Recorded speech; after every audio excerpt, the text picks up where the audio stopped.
I think my little sister followed me down to the pond. She might try to walk out on the ice. Oh, you better go find her. She followed in your footsteps, and now she needs your help.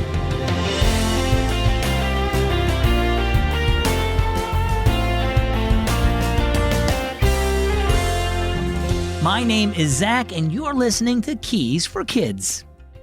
Have your parents ever talked to you about how your younger brothers and sisters will want to follow in your footsteps? They often copy what you do, both good things and bad. That's why it's important to lead them in the right things to do. And it's not only siblings you can help like this, you can be an example for the family of God too. 1 Timothy 4:12 says, "Don't let anyone look down on you because you are young, but set an example for the believers in speech, in conduct, in love, in faith, and in purity." Now let's listen to our story. It's entitled, Footsteps in the Snow. "I don't see why Harper can't come Christmas shopping with us tomorrow," Sienna complained. "She always helps me find the best gifts." "It's not a good idea for your sister to be in the mall right now, Sienna," said Mom.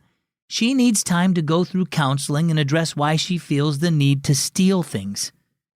Sienna sighed and put on her boots and coat. "I'm going to see if the ice is hard on the pond." When she reached the pond, she tested the ice with her foot. It was firm at the edge, but when she cautiously moved forward, it cracked. No skating yet. So Sienna headed home, taking the back way.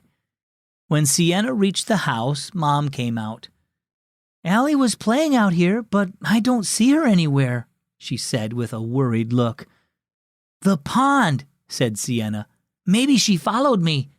She looked down and saw a tiny set of footsteps in the snow next to her bigger ones heading toward the pond.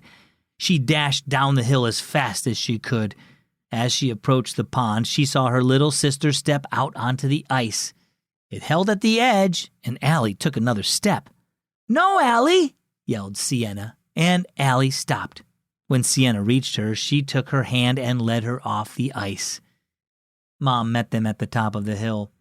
"You're not allowed to go to the pond by yourself," she said as she hugged her little daughter. "I thought Sienna was there," said Allie. "I was just following her." Later that day, Sienna again begged her mom to let her older sister come to the mall with them, but Mom said no. "We need to be careful where our footsteps lead," said Mom. "Harper is struggling with an urge to shoplift, and she needs our support. She shouldn't be in an environment where she may be tempted to steal." Sienna was quiet for a moment. "I wouldn't want to lead her into a situation where she'd be tempted," she said finally. "I know," said Mom. "Sometimes we need to make sacrifices to help other Christians in their walk with Jesus, especially when they struggle with the things we don't." Well, how about you?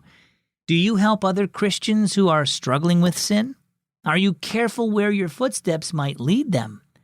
We all have different struggles in our lives, and even though you may not be tempted by certain things, the same might not be true for someone else. Trust Jesus to help you be sensitive to the needs and feelings of others so you can support and encourage them in their walk with Him. Our key verse is Galatians 6:2. Share each other's burdens, and in this way, obey the law of Christ. And our key thought, help those who struggle. Looking forward to Christmas? Tick off the days with Keys for Kids Radio's Advent cards. Find each day's Christmas story on the Advent card. Talk to your family through the questions and ask God to help you apply the verse to your life. Each card is designed to help you stay connected to Jesus throughout the hectic holiday season. Countdown to Christmas with Keys for Kids Radio Advent cards at keysforkids.net and tap Countdown in the menu. I'm Zach with Keys for Kids.